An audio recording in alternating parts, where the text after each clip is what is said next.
The culture is actually damn good. We're not urinating on the fire. You can stop asking that question. I'm going to be calling your defense. What I talked to Russell about is none of your business. Both games. I can't take the Chargers seriously until they stop running into their own incompetence. When you blow such exorbitant leads that even Atlanta is telling you to stop with the choking, there are problems. Their immediate answer is to cure themselves of Lombardi's disease for Kellen Moore. The flashy move that everyone will somehow chuck into a fire when he makes an inexplicable play call that backfires in a critical moment. They did manage to keep Keenan Allen around when we all expected him to be cut, so I'll give that to them. Plus add in Eric Hendricks for the defense and team leadership. I just don't know what happens with Austin Eckler. He wants out, but not San Diego isn't all that keen on trading him off. He might be stuck here until next offseason, where he can only hope an injury doesn't destroy his value as a player. Running backs are unfortunately pretty replaceable in the modern NFL. Just ask Melvin Gordon, and then ask the NFC how their offseason's fared. The Los Angeles Chargers select Quentin Johnston, wide receiver, TCU. Johnston may feel like excess goods, but past the surface it makes a lot of sense. Keenan Allen's getting long in the tooth. Mike Williams can't do it alone. Justin Herbert needs receivers that can keep up with this rocket arm. This is where Quentin Johnston fits in. A big-time wideout with the upside of one at the next level. Only if he could do something about some of the glaring holes throughout the roster, but the Chargers do love them some sexy picks. Don't say they don't try to impress. Every year we hear about how this is the year the Chargers are finally going to break out. This is the year that they stop chargering all over the field. Yet it never changes. Whenever it feels like LA's mistake is escaping their own cursed incompetence, the vortex draws them right back in. In 2023, they will hopefully be cured of Lombardi's disease with the Kellen Moore vaccine. But he did show some red flags in Dallas. Those will hopefully be masked by the weapons on offense, featuring a Justin Herbert that's been flung the big bucks to hopefully not be the new Phillip Rivers in Chargerland, and Austin Eckler, who failed to both get a better contract and request a trade out of here this offseason. To be fair, the real question is on defense. Can J.C. Jackson prove that last year was a fluke? Will Eric Hendricks finally solidify middle linebacker? Is there a healthy defensive tackle standing on this team? More importantly, Brandon Staley's job is on the line thanks to it. His ass is searing hot this year. And for very good reason. I'm watching you. In the AFC East, regardless of competition, the Bills are still the best in class in my opinion. AFC North, barring more injury to Joe Burrow, Cincy takes it with their elite offense. The AFC South, it's Jacksonville's to lose. They have to win it by default, right? Although we did say that about Tennessee last year. And the AFC West is a Kansas City affair. As usual. Wild cards, though, they're really hard to gauge. Pick them out of a hat, I guess. Ravens, Chargers, and Jets. Why Jets? Because this is usually how ridiculous it tends to be. Sue me. I'm sorry for all the teams I jinxed as always. I regret nothing.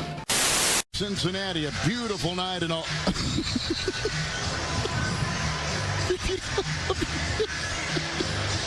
Excuse me? A beautiful night in Cincinnati. Tonight's first half highlights. Herbert versus Tua. The debates about their draft positions and skills continue to rage on in the fires of NFL discourse. In this matchup, it'll be a fight to the death. Blow after blow thrown by each fighter in unison. Defense not needed. It's a purebred shootout that'll be remembered for a while to come. Miami can't stop the running attack of the Chargers. Not San Diego can't stop Tyreek Hill or an inside slant route. Birds of a feather. And more alarming for both since they've tried everything to fix glaring issues on those fronts. What we get is a back and forth affair. Tension aplenty as the lead switches sides frequently. However, one side is a glaring weakness. And that man's name is J.C. Jackson, currently wanted in LA for theft of millions of dollars. The final play of the first half is masterpiece. Dumbass committed blatant PI and a receiver surrounded by three other Chargers with no time left. That spot foul got Miami into field goal range, and they converted their fuck up. In the second half, Jackson was deliberately targeted on the field. Dude covered as well as tattered loincloth. No wonder why he was benched. Tua proved to his haters he couldn't throw by skying the ball for over 400 yards. 200 of them to Tyreek alone. Dimes on top of dimes. A performance for the ages. Capped off by a final drive of legend. Wajacoma is in the backfield. And they go to the end zone and caught. Hill Touchdown! Touchdown! If only they didn't miss the extra point. You'd believe the Chargers would respond, but that would imply they weren't cursed by demons. The offense sputters because they panic when Miami manages to blitz them. The one time JC Jackson doesn't let a receiver catch the damn ball. If he doesn't fuck that up, the Chargers win. Every time they snatch defeat from the jaws of victory becomes even more unbelievable. Football is definitely back. The thing that amazes me the most is that people are still shocked when the Chargers blow games in typical fashion. There's a reason why chargering is a verb, people. Even against Tennessee, a team starting the equivalent of moldy bread at quarterback, they will not only play down to competition, they will squander any chance they get. There will be no luck in the running game. Austin Eckler's out. Justin Herbert is going to have to do every single damn thing for this offense, because he certainly isn't getting much else. You'd think that'd be enough, but the Titans have a fortunate trick up their sleeves, reinforcing that the opposing head coach is Brandon Staley. In theory, a defensive mastermind with plenty of weapons on that side of the ball to shut down opponents. Like most weeks, it sure as hell didn't look like it here. Tennessee bounced back after last week's disaster. They were methodical and the Chargers had no answers most drives. They made Ryan Tannehill not look like he was washed. That's an impressive feat these days. And with an offense that's honestly one-dimensional, the Bolts lost their thunder. The Titans have taken the lead. Sure, Liquid LA would be dragged to a tie by the grace of Justin Herbert to go to overtime, but let's be real. He can't do every single damn thing for this franchise. The Titans forced the Chargers to go 3 and out on their drive. It was over from there. Expecting that defense to make a stop? With everything they invested in it? What do you want, a return on investment? This was a chargering in slow motion. A lot like watching your uncle die due to decades of smoking. You wish to avoid it, but it's inevitable. Once again, people are shocked by this. We have ourselves a good old-fashioned choke bowl. 2 teams that do everything in their power to blow games. 2 teams that refuse to take the wins that are being handed to them. One team must unfortunately win. If Minnesota keeps fumbling the damn ball every chance they get, it's going to be a long game. Let's make this completely clear. The only reason the Chargers have any relevance in this matchup is because of Justin Herbert's near perfection. Another week without Austin Eckler means he'll have to do every goddamn thing for this franchise. Fortunately for them, the Vikings defense doesn't seem to be all that keen on stopping a runny nose, let alone their receivers. Their own receivers fumbling will do that for them. Considering that neither defense can make a damn stop, and nearly every single move the Chargers have made to fix it hasn't worked whatsoever, the game turns into an offensive shootout. The only thing stopping either teams are their own fuck-ups. Both offenses are the Harlem Globetrotters facing the Washington Generals. Defense bows down and lets them put on a show. By God, they did. Throwing haymakers in the annals of war until deep in the 4th quarter. The Vikings are down by 4, but they're charging down the field. Liquid LA, and the greatest shocker of all, is managing to hold firm on defense. Minnesota tries to go for it on 4th down in front of their home faithful. They fail miserably. This should end the game, right? You don't know the Chargers, do you? So let me get this straight. You go for it on a 4th and 1 at your own 20, and take the ball away from your best offensive weapon? Staley, you're such a fucking hack. Now Minnesota has prime field position to win a game they shouldn't be close in, converting a 4th down for a chance at grand larceny. So Vikings, why are you burning this much clock? Spike the ball. Don't overthink it for 20 damn seconds. Jeez! So much time being wasted here. 12 seconds when Cousins gets the snap. Steps up, throws for the end zone, deflected, and it's intercepted! Murray! Peak fucking Vikings. The chance to take victory from a countertop, but then stumble on a step and fall into an acid bath. Say you couldn't hear the play call, Kirk? It's not hard to spike the fucking ball, dude. Just do that and run to the sideline. It's not hard to overthink that. Congratulations, Brandon Staley. You just escaped your own incompetence yet again. If I didn't know any better, I'd call you Goldman Sachs. I have more bad news for the Raiders. Jimmy Jesus has been betrayed by the football gods for 30 pieces of silver. He's out of this matchup. The preseason wonder of Aiden O'Connell will get the call today. That call is probably coming from the same hospital Jimmy G went to. He got routinely destroyed in the pocket. What is an offensive line? The Raiders apparently don't have one today. I think I see a few of Aiden's body parts lying on the ground. Khalil Mack chose to deliver a death penalty to his former team. He transformed back to his shit-wrecking self to deliver 6 sacks to his opponent's doorstep. That hasn't been done in a single game since 2017. With Justin Herbert dispatching a suspect defense and the Chargers out to a 24-7 lead, this should be an easy win for Liquid LA. Seriously, what the hell did you expect? It's the Chargers. The offense goes ice cold with a rare fuck up by Herbert and a 3-and-out. That legendary Charger defense proceeds to bend and bend some more with a long touchdown drive to make it a one-score game. Cue Brandon Staley being a difficulty spike. Another 4th and 1 deep in your territory and you're going for it? Wait, I thought the tush push was a cheat code. Staley, why the fuck are you? Be fucking normal! Now the Raiders have a chance to tie the game or worse. But thankfully, they're the Raiders. It's 1st and goal. O'Connell. Intercepted. It's picked off. Asante Samuel. Brandon Staley escaping his own incompetence yet again. God, I am so tired of this hack. What is this, the 7th time this has happened in the last 2 seasons? I guess he's playing percentage points on when he'll get fired or something. Kellen Moore's revenge match. Dallas cast him off because Mike McCarthy wanted to run the ball more and save his defense. His new destination is where all hot prospect coaches go to die. The Chargers. It's boisterous asswipe that doesn't shut the hell up and operates himself to high hell against small-town boy who thought he could make it big in Hollywood and is being eaten alive. At SoFi, it's a more grueling affair than 2 strong offenses let on. Neither team can get the running game going, so Dak and Justin will be forced to unleash the aerial attack. It's not much of one to start. Both offenses are struggling to gain traction, and some of that is because both McCarthy and Staley enjoy the art of over-aggression. Despite the high risk of failing 4th down conversions, Dallas at least manages to overcome their own mistakes to kick a field goal just before halftime. Giants can learn from that. Staley and his Chargers, however, don't. He has an addiction to going for it on 4th and short, and it fails on a rollout. High risk indeed. Dallas does nothing with it, and Liquid LA does kick a field goal on their next drive, however. Begin both Dak and Justin dueling in the abyss known as LA. Spectacular passes and daring feats carrying both teams to the heights of a mid-tier franchise. Oops, Dallas, you can't fuck the ball on punt returns like that. That's going to be Charger ball. And Herbert makes them pay to tie the game. Here is the drive where Dak proves to his haters that he can lead a team to a win, chipping away minutes upon minutes of precious clock. And he completes the job.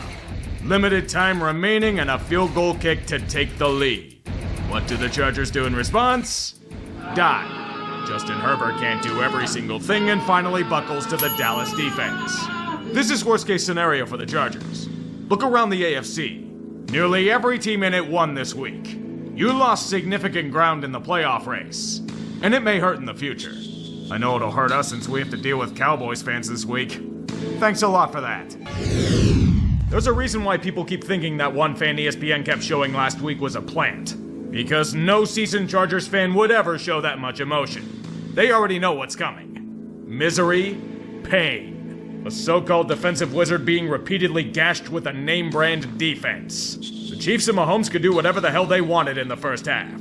Patrick was on pace to break the passing yard record, it was that bad. Justin Herbert and that offense may be high-flying, but they're trying to run a 100-meter dash against the Usain Bolt of teams.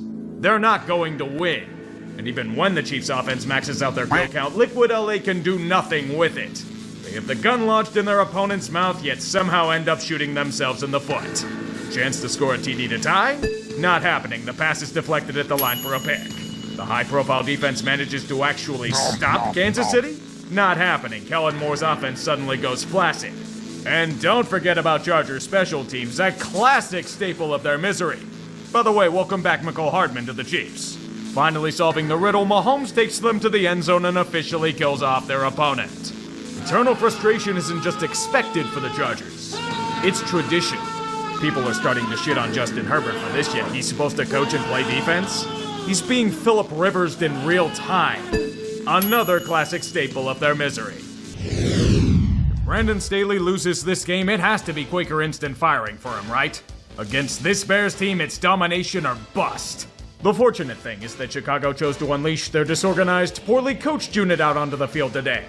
Witness such amazing feats of offense like barely being able to move the ball and making Tyson Bagent look like an undrafted Division II rookie. Their defense fared little better. Liquid LA was out here running checkdowns for most of their plays, and they ran untouched for gobs of yards nearly every time. Herbert was dicing them non-stop. They scored on their first 5 possessions, pretty much killing the Bears where they stood. All this does is make me want to laugh at the Raiders even harder. You lost to this? You made this look competent? What the actual hell is wrong with you? This team was outmaneuvered at every turn by Mike McCoy 2.0. Now they survive and gain momentum in a must-win game. See, Las Vegas, this is how you take care of business. Consider this the typical New York Jets scenario. A prime opportunity to gain favor in the AFC East is at their doorstep. All signs point to a game where the Chargers will bend the knee. The good news is that they do. They bend the knee into their spleen. As much as the Jets are a machine, they don't have an O-line and they don't have a quarterback. Against this front 5 of backups and poorly meshing parts, the Chargers looked more like the defensive juggernaut they pay to have. Zach Wilson died, then sucked ass, then died again. Not to mention New York, for some reason, decided it'd be a great idea to rub their hands in Vaseline before the match. The only jet flying was the lost F-35. And the worst part is the defense did its job, but New York couldn't move a muscle on offense. I can hear the coping now. Just wait until Aaron Rodgers comes back, then we'll be good. Did you forget about how shit the O-line that got him injured is? How fast the Chargers front 4 ate them alive? Aaron's gonna be congealed to the turf by the end of the first game. The New York Jets screwing the pooch and making Brandon Staley look like a genius. The greatest crime of them all. Do you all remember that Seahawks-Lions game from last year?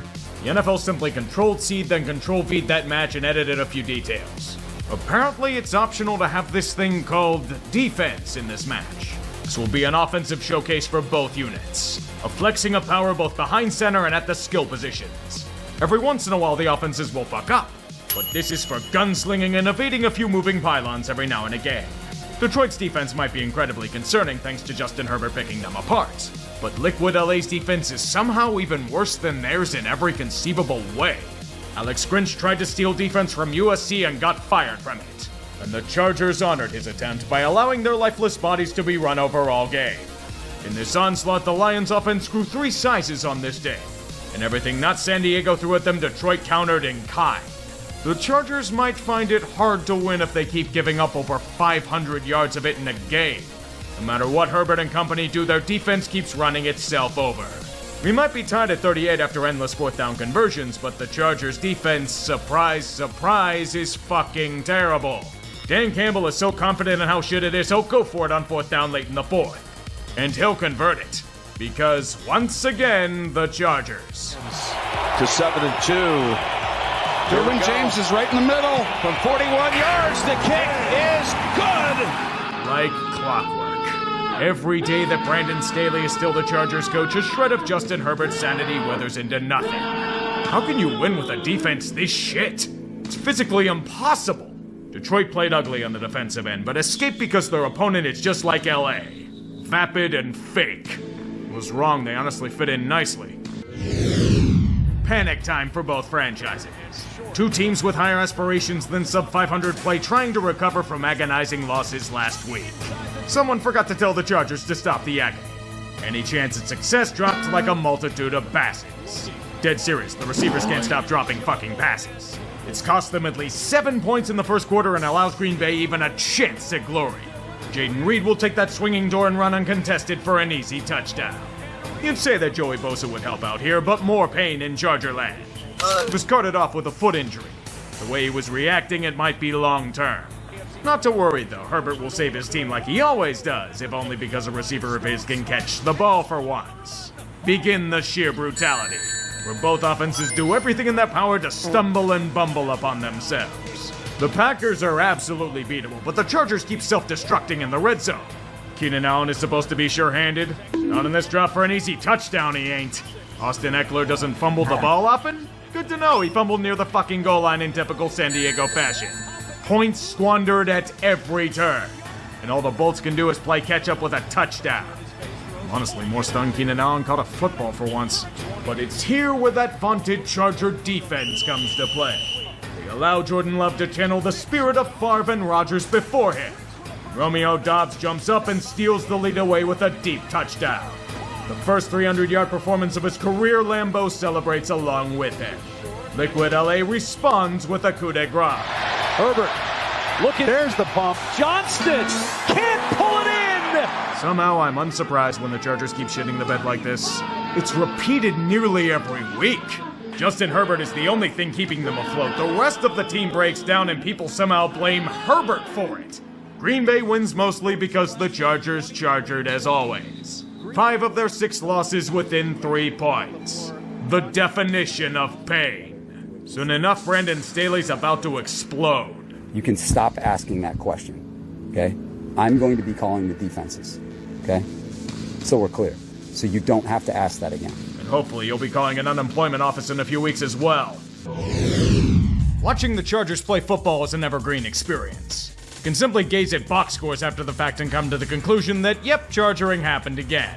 Despite every opportunity to take hold of the match, and trust me, there were plenty, Liquid LA continually cursed themselves no matter what. So the refs aren't gonna call a late hit on Herbert out of bounds. Well, they'll just use an Uno reverse card on you for unnecessary roughness. Baltimore may be leading, but they can't stop being held back by John Harbaugh being John Harbaugh. But my friends, we know the Chargers have to one-up it in the best way possible. Painful fumbles by skill position players. On multiple occasions. And golden chances as well. Ravens may be leading by 10, but they've checked out from trying to pass block. And the Bolts have a chance. A 19-play drive, burning endless clock and imposing their will. What do they do as they get to the red zone? Can't seal the edge, fumble in the pocket, recovered by Baltimore. This was their whole damn game. Doesn't matter that they scored a touchdown late because Justin Tucker's automatic. Good from 42, good from 48, and from 44, he missed! Oh my goodness. Holy shit, he's mortal. Too bad the Chargers are no longer lingering on the mortal coil. As I said, what's the point of having expectations for this team? Baltimore was definitely beatable here, but Liquid LA can't stop falling for the same damn traps over and over again. A flawed team with a failed vision, poor coaching, and no cohesion. And it grants the Ravens the #1 seed in the AFC for the time being. Predictable Chargering. At least they didn't lose by 3 or less this time. God showed mercy. A hoodie and a goat walk into a bar. They sit and discuss how Bailey Zappi will be given the nod over a ruined mac and cheese.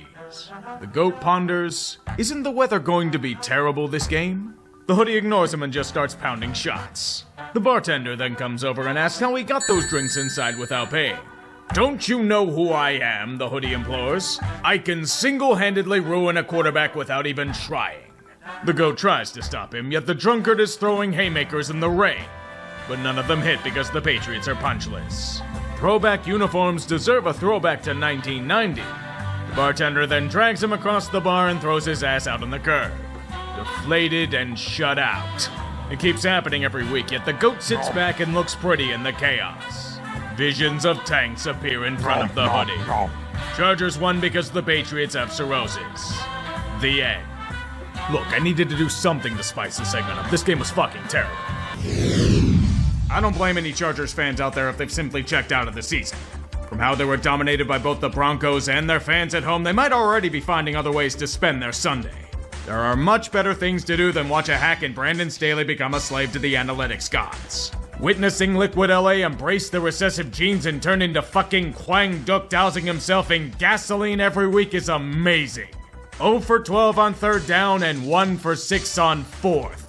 Light a damn match and set them ablaze. Denver got all but a free win by suffocating their flaccid attack in the Vance Joseph redemption arc. That's when you know this year's been fucked. And it's also with another quarterback voodoo curse. Justin Herbert, you are the next lucky recipient of a game-ending ailment. Prepare for the long-marinating meme of Easton Stick. No, I just want to watch hockey. Probably be better than watching the Chargers get their asses whooped up and down the field. The Bronco offense wasn't even world-beating, but they did more than enough. If I were Staley and Telesco, I'd start packing shit up in cardboard boxes. Their time of pretending to be the smartest men in the room is coming to an end. If you thought things were bad in Chargerland before this moment, oh, now you really get to experience hell. Justin Herbert is the hope and savior of this franchise. He's the next quarterback to be taken out by the gods. Surgery's needed for his finger injury. He's out for the rest of the year. Everyone and their mother was blaming him for Liquid LA choking in every situation. But now you'll get to see how bad things can be without him. The truth is pain. The future is pain. The only comfort in life is pain. This franchise honestly deserves it for how they fumbled everything in sight.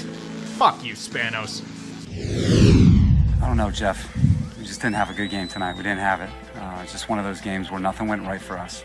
You know, the worst thing happened to us tonight. So it's a reflection on all of us. This is just a really bad game in the NFL where nothing goes right, everything goes wrong, and, you know, it's the tough side of things.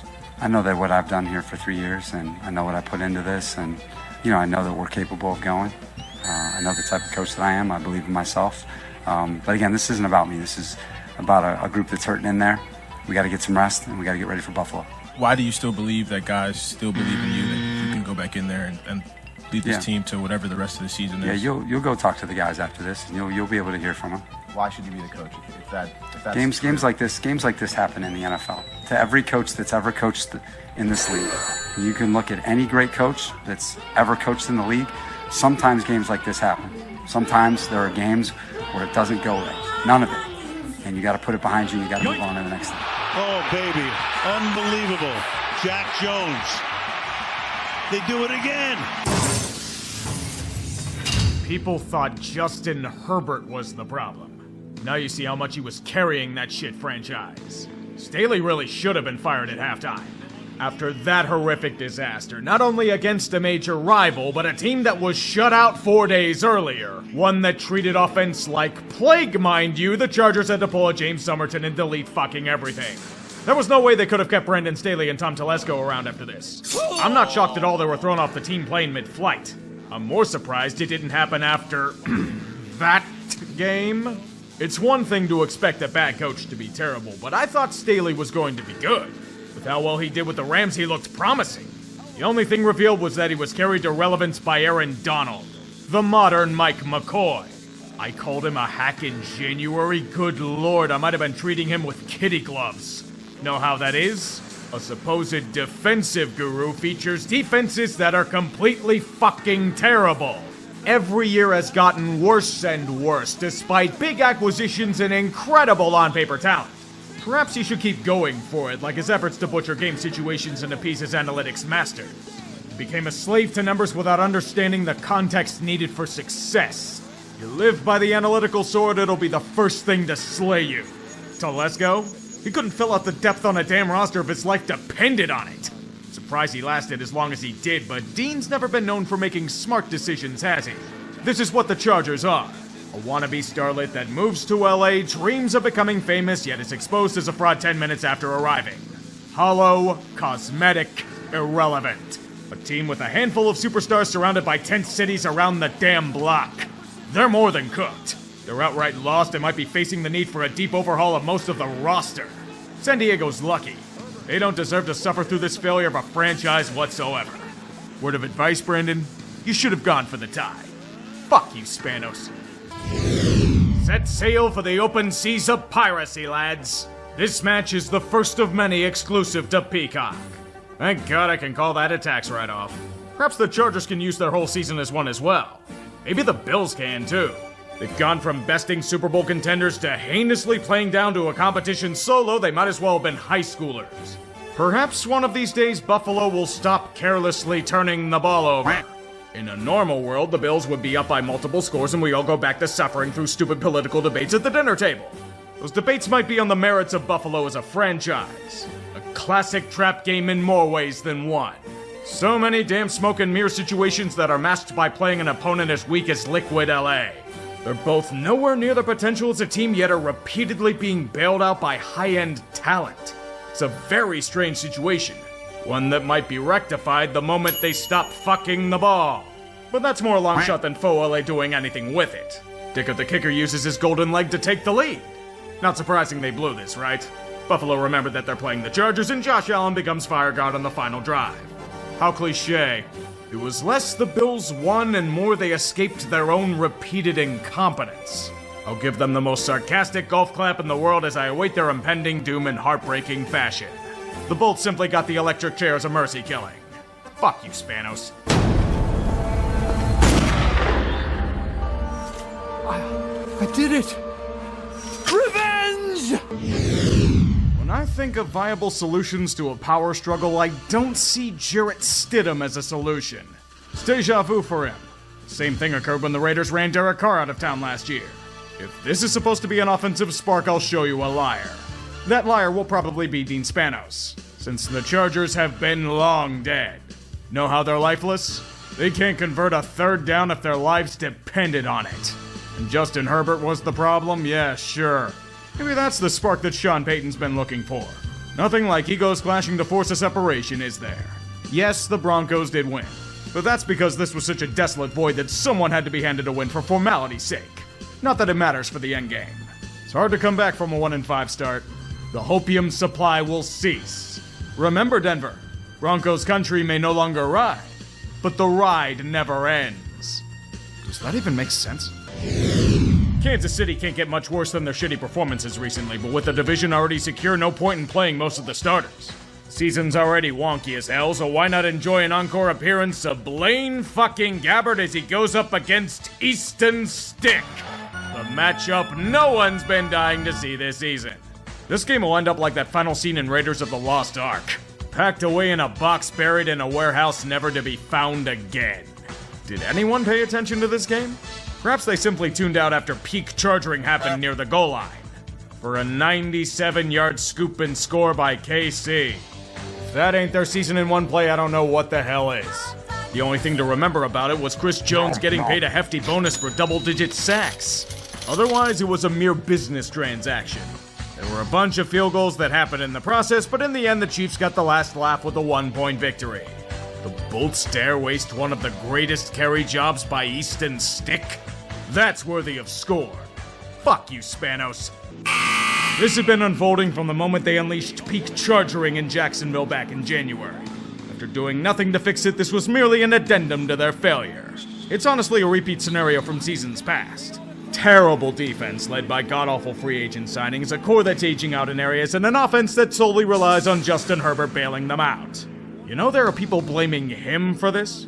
Not the abhorrent run defense, or Austin Eckler's regression, or Quentin Johnston unable to catch a damn thing. Herbert's the only thing keeping them relevant.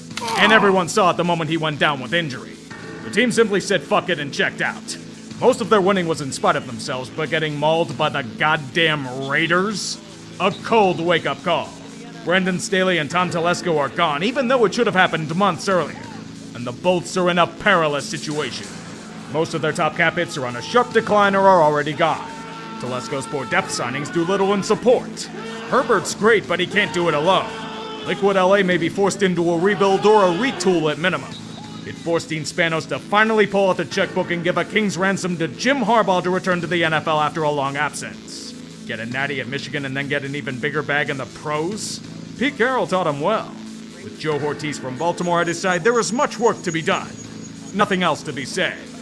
Get to it.